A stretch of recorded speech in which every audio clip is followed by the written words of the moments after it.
Senator Bang. May I ask my questions to the Secretary? They're just few. Go ahead, please. Okay. Secretary Remulla, magandang hapon. Magandang hapon po. Welcome po sa Senado. With the permission of Senator Bongo, kasi siya yung... Okay lang, sige, thank you. Thank you, Senator Go.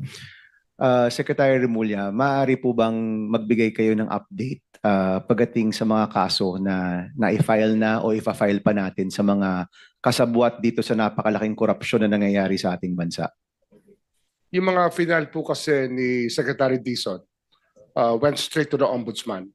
So hindi po namin hawak yon. Ang ginagawa po namin ngayon, we have collated 5 cases already to the NBI.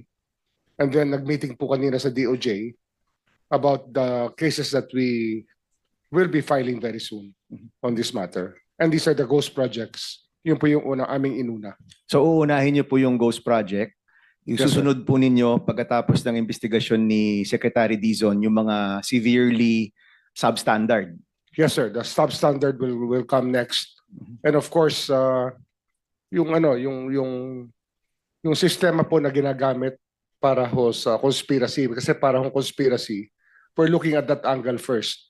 Kasi it's like a conspiracy between some people from DPWH, contractors, and legislators, and probably some other people.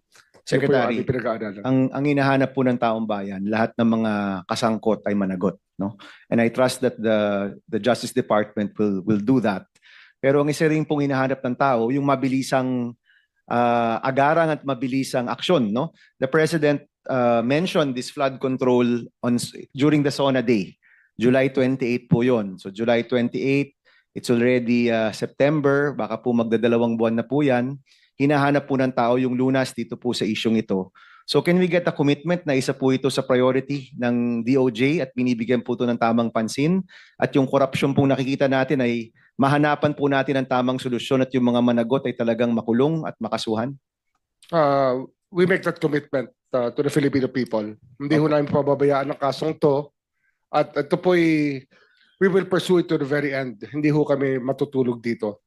Like that, what we do with the other cases, talagang minamatsyag po namin, tsaka tinatsaga po namin ang bawat araw para ma-build up namin ang cases. Kasi ang kailangan po talaga case build up. Pag hindi ho na case build up yan, mawawala po yung kaso. Kailangan po nakahanda pong ebidensya and always ready for trial when we file it. Yes. Chairman, last 2 questions. Unang-una, may timeline ho ba kayo? May internal timeline po ba kayo ng pag-file ng mga kaso sa mga nasangkot po dito? At pangalawa, ano po yung inyong working relationship with the ICI? Meron po ba kayong pag-uusap na tungkol sa sino ang magpa-file, ano yung mga proseso, o parallel po ang ginagawa niyo ng ICI? Ano ho yan? Kasi ang mangyayari po rito, we are also the prosecutorial arm of the Ombudsman. Kaya ang ICI po, ng kanilang mga findings will go to us for proper disposition.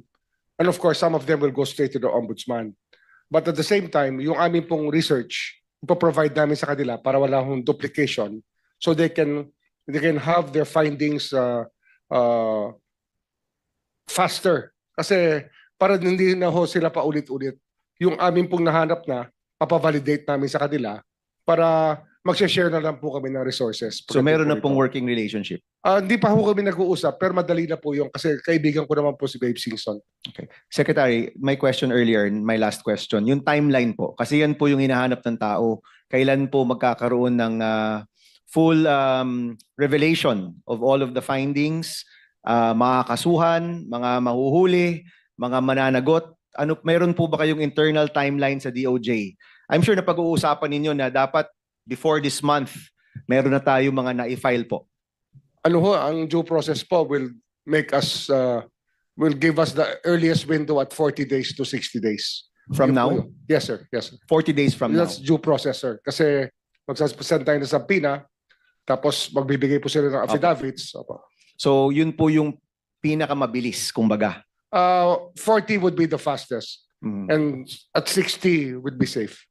And Secretary, so thank you for that, Secretary, pero siguro po ang mungkahi ko at palagay ko po ito rin mungkahi ng mga kasama ko, sana po sa mabilisang panahon talagang makita ho natin na may nakasuhan na lahat ng mga nasangkot po dito, hindi lang po iilan. Salamat po.